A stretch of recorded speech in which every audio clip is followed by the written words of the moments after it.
Cheguei, né, gente? Adoentada. É dia de luta atrás, é dia de luta. Tem um pedacinho de glória, a gente não consegue aproveitar. Gente, eu piorei de ontem pra hoje. Como é que pode, né? Acho que eu não tô tomando a medicação certa. Tô inchada. Ó, sai o filtro, aparece a realidade. LinkedIn é a realidade sempre. Gente, eu piorei. Tô muito gripada. Vamos fazer o que der?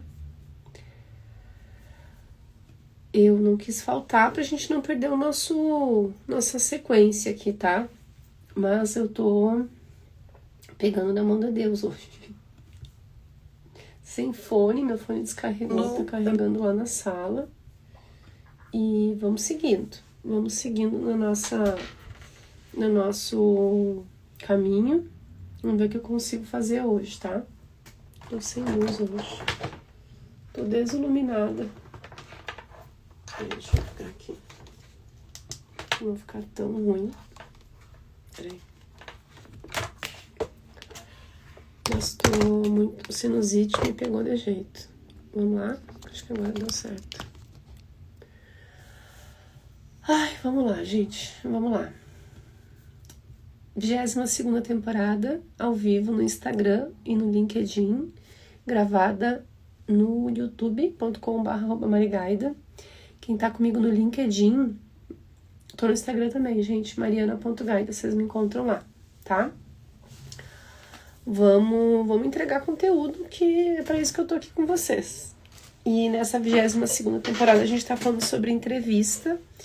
Eu tenho feito uns cortes, gente, dos episódios pra compartilhar lá pelo TikTok, que vocês sabem que eu tô querendo monetizar o TikTok, que é a monetização mais simples que tem no TikTok.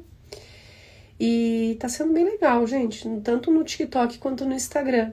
Aí no Instagram não tá na minha grade principal, tá? Não tá no meu feed, mas tá nos Reels. Então se vocês forem ali em Reels, vocês encontram também os cortes das lives. Daí a própria inteligência artificial tá fazendo aqui. E eu tô gostando, tá ficando bem legal. Então se vocês quiserem, Maria, eu não consigo assistir todo, né, o conteúdo e tal, vão nos cortes que vocês já encontram os highlights, as dicas principais, tá? Hoje a gente vai falar sobre como demonstrar resultados na entrevista. Então vocês estão vendo que eu tô indo assim, passo a passo da entrevista. E já falei e repito, não é para vocês encararem isso como eu preciso decorar essas respostas nesse modelo, nesse textinho que a Mari tá passando. Isso aqui é para vocês construírem a narrativa da entrevista. Parece ser uma coisa meio maluca, né? Precisar de tanta metodologia para simplesmente ser entrevistado para entrar numa vaga. Mas a realidade do mercado é que processo seletivo é isso mesmo, gente. É muita gente. Então, vocês têm que aproveitar ao máximo aquela oportunidade única que vocês têm da primeira entrevista com a empresa para vocês arrasarem, demonstrarem tudo que vocês precisam. É pouco tempo para vocês resumirem uma carreira, né? Às vezes meia hora, 1 hora, 50 minutos é pouco tempo para vocês resumirem um trabalho, às vezes da vida inteira, né? Então vocês têm que aproveitar isso com muita inteligência, com muita estratégia, e por isso que tem tanta metodologia. Eu acho que deveria ser assim? Eu acho que não, eu acho que deveria ser mais fácil, né? Acho que a gente deveria, como seres humanos, a gente deveria criar outras formas de conseguir emprego, né? Mas é o que temos e é o que funciona, então vamos fazer de uma forma inteligente. Esse é meu objetivo aqui com vocês nessa temporada, tá bom? Então a gente vai falar sobre como demonstrar resultados, que foi um corte que deu bastante alcance, inclusive bastante engajamento, que eu falei pra vocês assim, ó. Falar das atividades que tu faz, tá, ok, né? Eu sou responsável por isso, aquilo, aquele outro. Não quer dizer que eu tô fazendo isso bem feito. E o que vocês têm que fazer na entrevista é demonstrar que vocês estão fazendo essas atividades bem feitas. Então é por isso que é importante demonstrar resultados, sabe? E às vezes o resultado não é o final, mas é a forma que vocês estão fazendo, por exemplo, que está economizando dinheiro, ou que está economizando tempo, ou que está usando inteligência artificial, tecnologia, que mostra que vocês estão conectados com as tendências das formas de vocês fazerem o trabalho de vocês, que é o que as empresas querem ver, né?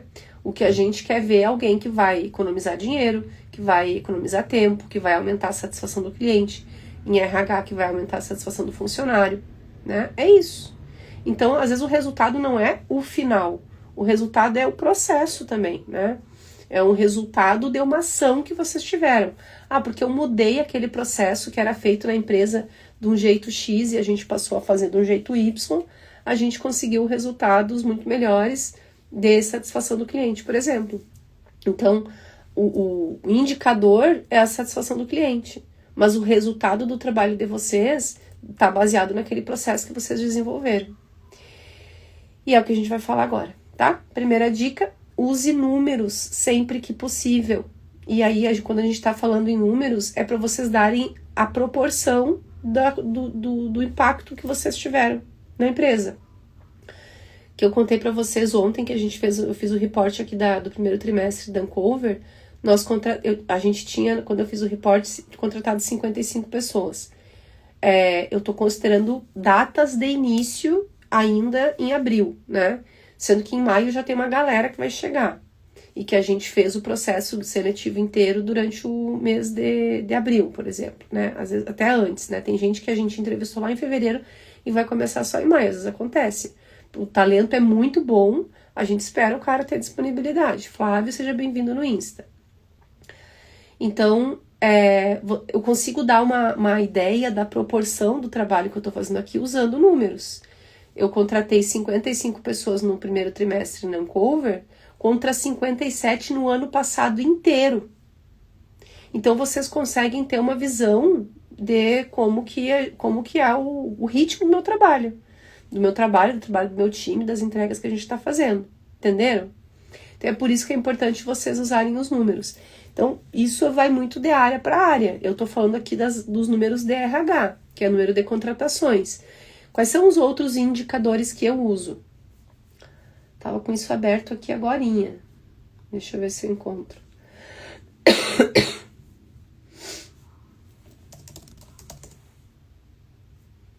Tava com um report aberto agora. Aqui, ó. Quais são os números que eu uso para RH? Eu uso número de contratações, número total de funcionários na empresa, quantas vagas abertas e a projeção de quantas pessoas a gente vai ter, e aí depende do período de tempo, né? Eu coloquei aqui ainda no primeiro semestre. Quantos desligamentos, quantos que foram por iniciativa da empresa, quantos que a pessoa pediu para sair, e aí eu sempre coloco ali, aí a demissão tal foi muito preocupante porque tal e tal motivo, né? Então eu nunca dou o número cru, eu sempre já complemento com o que eu acho que o meu público aqui precisa saber, que no meu caso é o board da empresa, né? Os donos da empresa, que são os diretores da operação. Vitor, seja bem-vindo no LinkedIn. Pessoal do LinkedIn, não vejo vocês, tá? Então, se vocês quiserem mandar um oi, Mari, tudo bem? Boa tarde e tal. Eu gosto de saber quem tá aí, mas também tudo bem se não quiserem mandar. Outra coisa que eu meço, custo por contratação, né? Isso é baseado no salário das pessoas que estão envolvidas no processo. Reduziu muito, quase pela metade. Aí eu também falo sobre o tempo médio de contratação. Desde a vaga aprovada até a gente finalizar o processo e a pessoa aceitar a oferta, quanto tempo levou. Isso mostra a eficiência do meu time. Reduzimos de 60 para 28 dias. Esse 60 também estava um pouco inflado, né? Porque 60 dias a gente está falando em vagas muito complexas.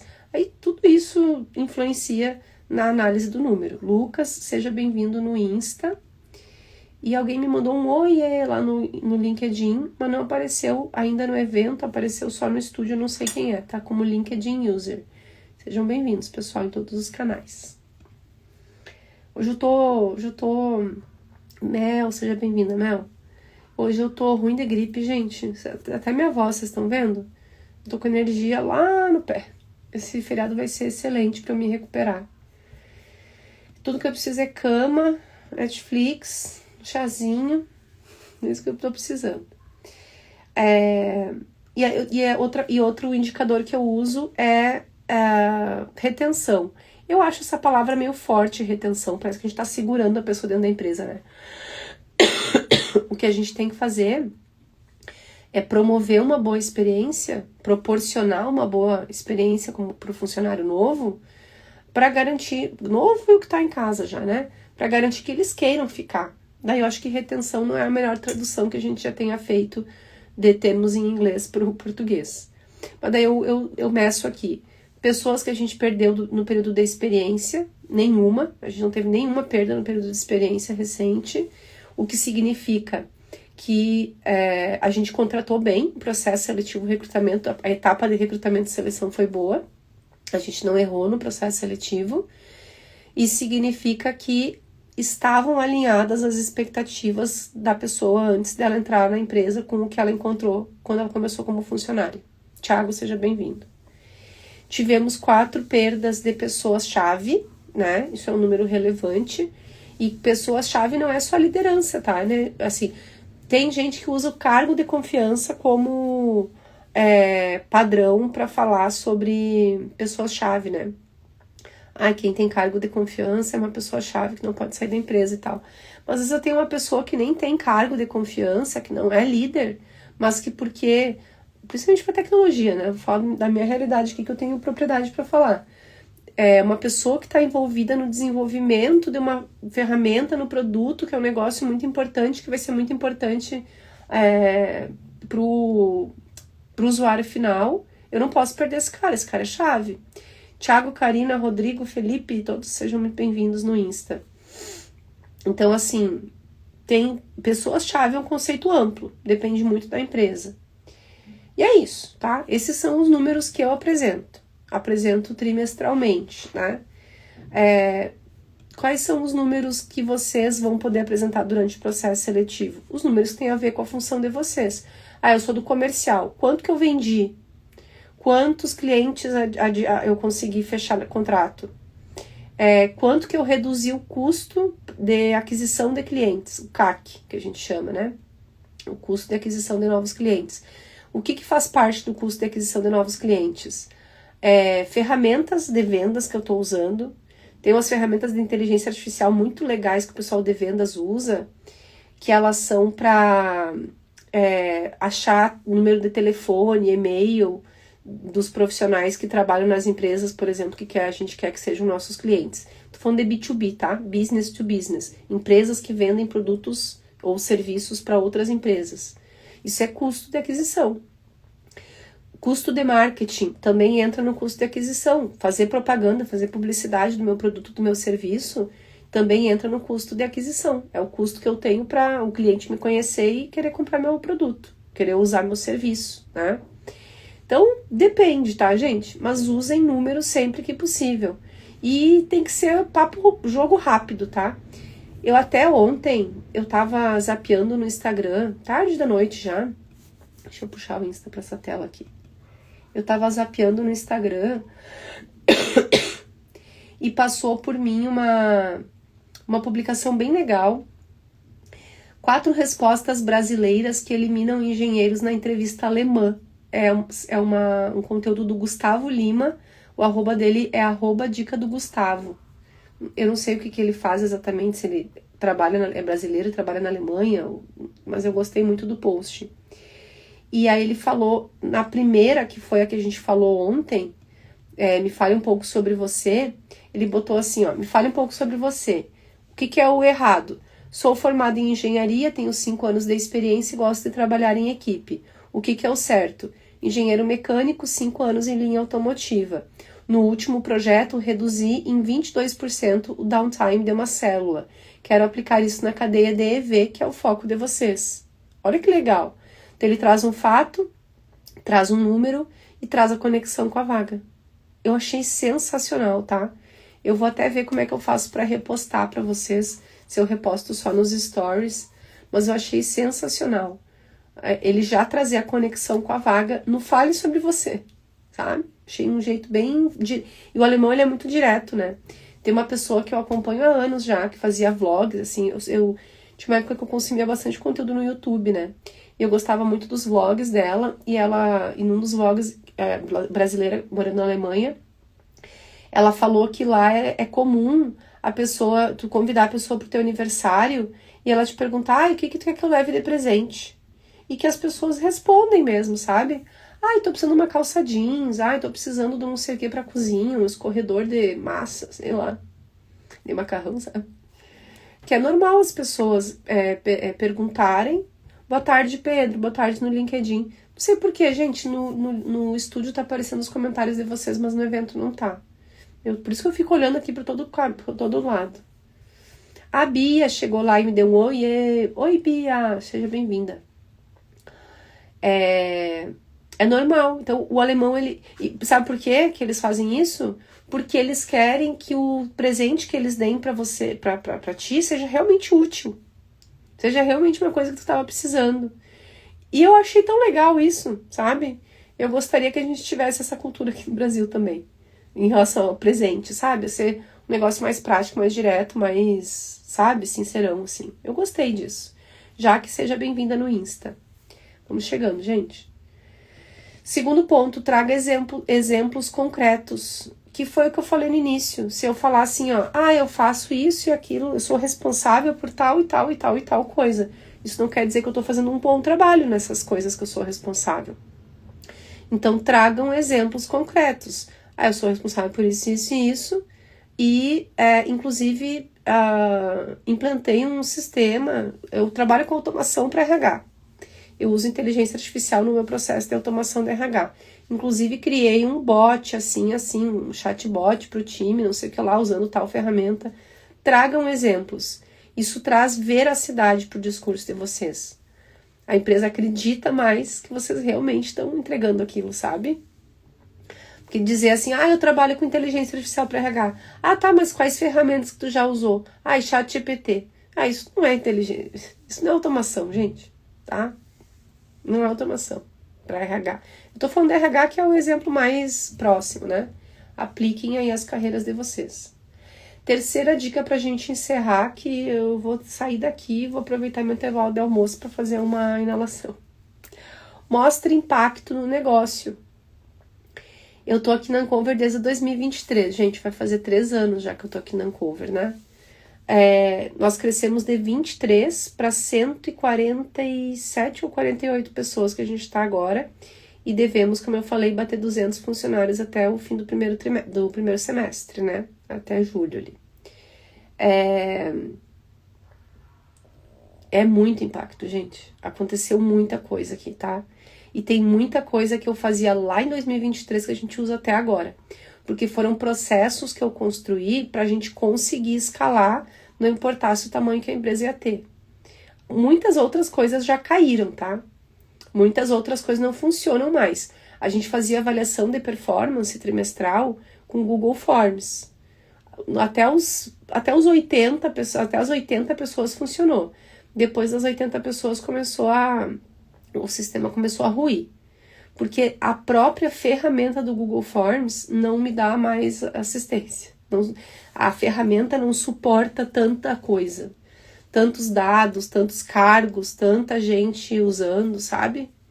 Então, e já começou a ficar difícil para fazer a tabulação dos resultados, a compilação dos resultados para apresentar para os líderes, sabe?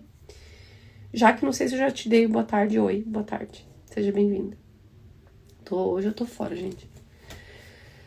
Então, tem coisas que eu já tô mudando. Só que a base da metodologia que a gente usa é a mesma. Eu tô mudando a ferramenta que eu vou usar para fazer. Mas a base da metodologia é a mesma. E por que isso é importante? Porque daí os líderes que já estão há mais tempo já usaram e vão adotar mais facilmente a ferramenta nova. Porque a metodologia é a mesma. Só tá mudando a tela, a forma de preencher, sabe? É isso que a gente está automatizando agora. Então, eu preciso mostrar que eu tive impacto no negócio no sentido de construir, nesse caso, nesse exemplo que eu estou dando, construir nos líderes proficiência na utilização de uma metodologia de avaliação de performance. Os líderes estão amadurecendo, desenvolvendo suas carreiras, se desenvolvendo como gestores de pessoas a partir do impacto da metodologia que eu implantei e escolhi. Implantei, escolhi, treinei, desenvolvi, né? Esse é o impacto do meu trabalho, é nas pessoas, no desenvolvimento dos líderes, e é super importante. Então vocês têm que buscar, vocês têm que fazer um altar para vocês mesmos, sabe? E fazer uma lista de tudo de legal que eu já fiz e transformar isso na narrativa da entrevista. Eu tenho isso na ponta da língua porque para eu conseguir fazer essas coisas, eu tive que mexer vários pauzinhos, tá? Eu falo que eu faço alta costura. Eu vou costurando aqui, costurando ali, apresentando para uma pessoa aqui, apresentando para uma pessoa lá, recebendo uma crítica daqui, recebendo um feedback negativo daqui para melhorar isso. Então, como eu já tô nesse processo, né, há um tempo razoável, eu já argumentei muito sobre isso, tá na ponta da língua. Para vocês tem que ser a mesma coisa. Ah, eu fiz um projeto lá, mas foi um negócio pontual, isolado. Vocês, provavelmente, na cabeça de vocês, esse assunto já passou e não é esse projeto que vocês vão dar destaque durante a entrevista. Vocês vão dar destaque no que vocês têm mais propriedade para falar. Vocês estão defendendo vocês, gente. As ideias de vocês, né? Busquem argumentos para isso. Tá claro, gente? Eu tô com a sensação que meu cérebro tá desconectado da minha boca hoje. De tão doente, adoentada que eu tô, gripada. Não sei se eu não tô com uma covid aí, um negócio, não sei, eu vou fazer um teste no hospital mesmo, pra confirmar, porque semana que vem eu tenho muita coisa presencial, eu não quero passar vírus pra ninguém. Semana que vem eu tô melhor, né, já tô ruim desde a semana passada. Então usem números sempre que possível, tragam exemplos concretos e mostrem impacto no negócio. Oi, Jaque. Boa tarde, Rogério, seja bem-vindo. Estou encerrando. Mas em segundos o conteúdo já vai estar no meu feed, tá, gente? No Instagram. No LinkedIn também fica no evento assim que eu encerro o vídeo. E a gente volta semana que vem, que amanhã é feriado, né? Ai, gente, esse feriado foi providencial, porque eu preciso muito desse descanso. E aí, semana que vem a gente vai falar, sabe o quê? A gente vai falar sobre como se preparar para as perguntas comportamentais. Eu acho essas as mais difíceis.